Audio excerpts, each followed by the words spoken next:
ഓം ശ്രീരാമചന്ദ്രായ നമ.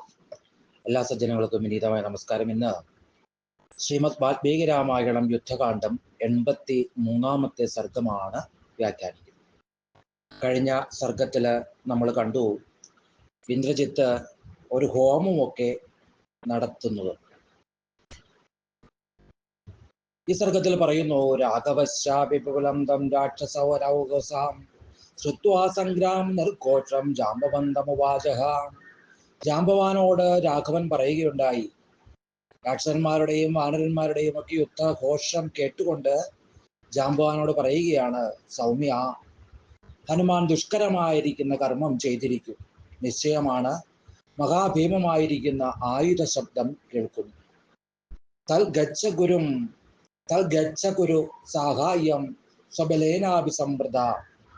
രക്ഷപതി അതിനാൽ സ്വന്തം സൈന്യത്തോടൊത്ത് വേഗം ചെന്ന് പോരാടുന്ന ആ കവിപ്രവരന് സഹായം ചെയ്യുക. അപ്രകാരം ആജ്ഞാപിക്കപ്പെട്ട ഋക്ഷരാജാവ് സൈന്യത്തോടൊപ്പം വാനരനായ ഹനുമാൻ നിൽക്കുന്ന പടിഞ്ഞാറേ വാതിൽക്കിലേക്ക് ചെന്നു. അതായന്തം ഹനുമന്തം ദദർശർഷപതി പഥി. അപ്പോൾ ഋക്ഷപതി വഴിയിൽ വെച്ച് യുദ്ധം ചെയ്ത് കിതയ്ക്കുന്ന കവികളാൽ പരിവൃതനായി വരുന്ന ഹനുമാനെ കണ്ടു. ദൃഷ്ട്വാ പതി ഹനുമാംസ തൽ വൃക്ഷബലമുദ്യതം. ഹനുമാനും വഴിയിൽ വെച്ച് നീലമേഘനിഭവും ഭീമവുമായ ഋക്ഷസൈന്യം ഒരുങ്ങി വരുന്നത് കണ്ട് അതിനെ തടഞ്ഞു പിന്തിരിപ്പിച്ചു. സതേന സഹസൈന്യേന സന്നികർഷം മഹായശാഹ ശീഘ്രമാഗമ്യ രാമായ ദുഃഖിതോ വാക്യം അബ്രവീത്. മഹായശസ്യായവൻ സൈന്യത്തോടൊപ്പം വേഗം അടുത്ത് എന്ന് ദുഃഖിതനായി രാമനോട് പറയുകയുണ്ടായി, പോരില് പൊരുതിക്കൊണ്ട് നിൽക്കുന്ന ഞങ്ങൾ കണ്ടുകൊണ്ടിരിക്കെ കരഞ്ഞുകൊണ്ടിരിക്കുന്ന സീതയെ രാവണപുത്രനായ ഇന്ദ്രജിത്ത് കൊന്നുകളഞ്ഞു. ശത്രുനാശക, അതുകണ്ട് വിഷണ്ണനും വിഭ്രാന്തചിത്തനുമായ ഞാൻ ആ വാർത്ത അങ്ങേ അറിയിക്കാനായിട്ട് വന്നതാണ്. തസ്സത് വചനം ശ്രുത്വാ രാഘവ ശോകമൂർച്ഛിത. അവന്റെ ആ വാക്ക് കേട്ടപ്പോൾ രാഘവൻ ശോകമൂർച്ഛിതനായി വേറിട്ട വൃക്ഷം പോലെ നിലത്തു വീണു. തം ഭൂമോ ദേവസംഘാസം പതിതം പ്രേക്ഷ്യ രാഘവം. ദേവതുല്യനായ രാഘവൻ മണ്ണിൽ വീണത് കാണുകയാൽ എല്ലായിടത്തു നിന്നും കപിസത്തമന്മാര് പാഞ്ഞ് അവിടേക്ക് എത്തിച്ചു. പെട്ടെന്ന് ആളിക്കത്തിയ ദുർനിവാരമായ തീലെന്ന പോലെ അവന്റെ മേല് പത്മോൽപല സുഗന്ധിയായ ജലം തളിച്ചു.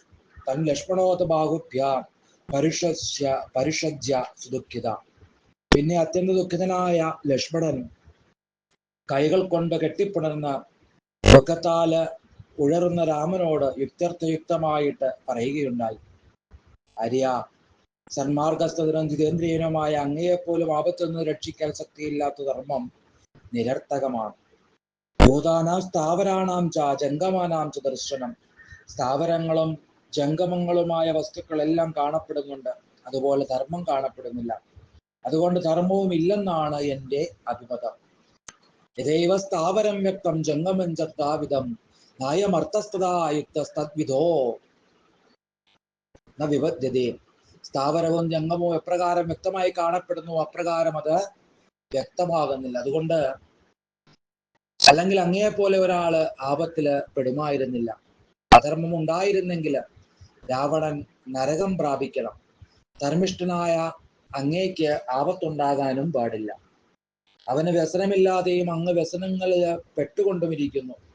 ധർമാധർമ്മങ്ങളുടെ ഫലം പരസ്പര വിരുദ്ധമായിട്ട് കാണുന്നു. ധർമ്മം കൊണ്ട് ധർമ്മവും അധർമ്മത്താൽ അധർമ്മവും ലഭിക്കുമെന്നാണെങ്കിൽ അധർമ്മനിഷ്ഠർക്ക് ആപത്ത് വരണം. ഇത് ധർമ്മേണ യുജ്യേരൻ ആധർമ്മരുചിയോജനാഹ. അധർമ്മത്തോട് ആഭിമുഖ്യമില്ലാത്തവര് ധർമ്മത്തിൽ നിന്ന് വേർപെട്ടു പോകാൻ പാടില്ല എങ്കിൽ ധർമ്മം ചെയ്യുന്നവർക്ക് അതിൻ്റെ ഫലം ലഭിക്കണം. അധർമ്മം ഉറച്ചവർക്ക് അർത്ഥങ്ങൾ വർദ്ധിക്കുന്നു. ധർമ്മശീലന്മാർക്ക് ധർമ്മശീലന്മാരെ ക്ലേശിക്കുകയും ചെയ്യുന്നു. അതുകൊണ്ട് ഇവ രണ്ടും നിരർത്ഥകങ്ങളാണ്. രാഘവ, പാപകർമാണോ യദ്യധർമ്മേണ രാഘവ വധ്യന്തി. രാഘവ, പാപകർമാക്കള് അധർമ്മത്താൽ വധിക്കപ്പെടുമെങ്കിൽ ആ വധകർമ്മത്തിലൂടെ അധർമ്മവും വധിക്കപ്പെട്ടു. ഹതമായ അത് പിന്നെ ആരെ വധിക്കും? അഥവാ വിധിയാൽ ഇവൻ കൊല്ലപ്പെടുന്നു അല്ലെങ്കിൽ അന്യനെ ബാധിക്കുന്നു എന്നാണെങ്കിൽ ആ പാപ കർമ്മത്താല് ബാധിക്കപ്പെടുന്നത് വിധി തന്നെയാണ്, കർമ്മം ചെയ്യുന്നവനല്ല. അദൃഷ്ടപ്രതികാരേണ ത്വവ്യക്തേന സദാ സദാ. വൈരിമർദ്ദക പ്രതിക്രിയയില്ലാത്തതും അവ്യക്തവും അസത്വവുമായ ധർമ്മത്താല് പരമമായ ശ്രേയസ് എങ്ങനെ നേടാനായിട്ട് കഴിയും? സത്തമാ ധർമ്മമുണ്ടെങ്കിൽ അങ്ങേക്ക് ഒരു വ്യസനവും വരാനായിട്ട് പാടില്ല. അങ്ങേക്ക് ഇങ്ങനെ വന്നതുകൊണ്ട് അത് ഇല്ലാത്തത് തന്നെയാണ്. അഥവാ ദുർബലവും അസമർത്ഥവുമായ ധർമ്മം ബലത്തെയാണ് ആശ്രയിക്കുന്നത് എങ്കിൽ ദുർബലവും മര്യാദാരഹിതവുമായ ധർമ്മത്തെ സ്വീകരിക്കരുത് എന്നാണ് എൻ്റെ അഭിപ്രായം. പരാക്രമത്തിന്റെ കാര്യത്തില് ധർമ്മം കരുത്തിനെ ആശ്രയിക്കുന്നുവെങ്കിൽ അങ്ങ് ധർമ്മത്തെ വിട്ട് ധർമ്മത്തിൽ എന്ന പോലെ കരുത്തിനെ അവലംബിച്ചാലും, അഥവാ സത്യവചനം തന്നെയാണ് ധർമ്മമെങ്കിൽ പരന്തവ അങ്ങയോട് നിർദ്ദയമായി അനുസൃതം ചെയ്ത പിതാവിനെ ബന്ധനത്തിലാക്കാതിരുന്നത് എന്ത്? ധർമ്മവും അധർമ്മവുമാണ് പ്രധാനമെങ്കിൽ പരന്തവ വജ്രപാണിയായ സതകൃതു മുനിയെ വധിച്ച് യാഗം ചെയ്യുകയില്ലായിരുന്നു. രാഘവ അധർമാശ്രിതമായ ധർമ്മ നശിപ്പിച്ചു കളയുന്നു.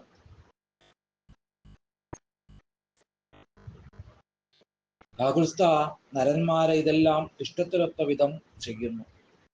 അധർമ്മ സംശ്രിതോ ധർമ്മോ വിനാശ്യതി രാഘവ സർവമേതദ്ധിതാ കാമം കാകുൽസ്ഥ ഗുരുദേവൻ മമ ചേതം മതം താത് ധർമ്മോ അയമിതി രാഘവ.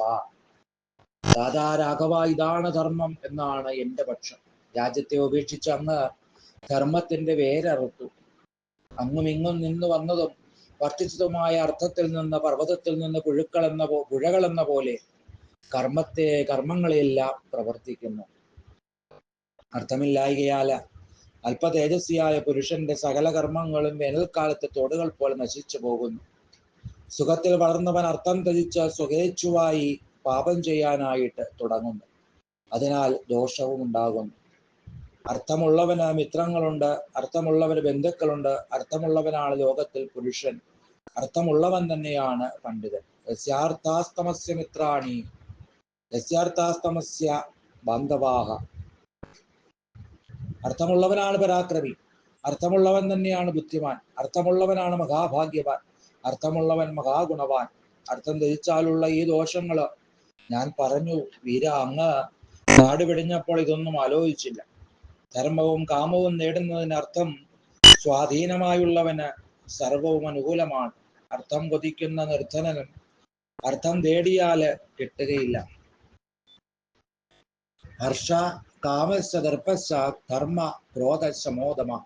നരാധിപ, ഹർഷം, കാമം, അഹങ്കാരം, ധർമ്മം, ക്രോധം, ശമന്തം എന്നിവയെല്ലാം അർത്ഥത്തിൽ നിന്നുളവാകുന്നു.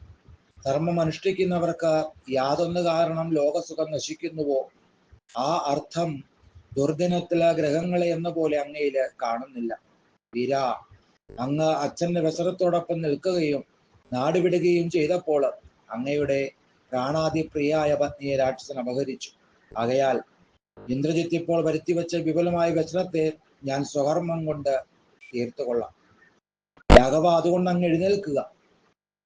ദീർഘബാഹോ ദൃഢവൃത മഹാത്മാവാണ് താനെന്ന് എന്തുകൊണ്ട് ഭവാൻ അറിയുന്നില്ല? അയമനഘതബോധിതപ്രിയാർത്ഥം ജനകസുതാ നിധനം നിരീക്ഷരുഷ്ട സഹയഗജരതാം രാക്ഷസേന്ദ്രാം വൃഷമിഷുപേർ വിനിപാതയാമില്ലെന്ത. അങ്ങേക്ക് പ്രിയം ചെയ്യാൻ ഒരുങ്ങിയവനും ജനകസുതയുടെ വധം കണ്ട് രുഷ്ടനുമായ ഞാൻ ആനകൾ, തേരുകൾ, കുതിരകൾ എന്നിവയോടും രാക്ഷസേന്ദ്രനോടും കൂടിയ ലങ്കയെ അമ്പുകളയച്ച് തീർത്തും തകർത്തേക്കാം. ഇങ്ങനെ രാമനെ ആശ്വസിപ്പിക്കുന്ന കാര്യങ്ങളൊക്കെയാണ് ഈ സർഗത്തിലെ പ്രതിപാദ്യ വിഷയം. എല്ലാവർക്കും രാമാനുഗ്രഹമുണ്ടാകട്ടെ എന്ന് പ്രാർത്ഥിക്കുന്നു. സർവം ശ്രീരാമപാദാരവിന്ദാർപ്പണമസ്തു.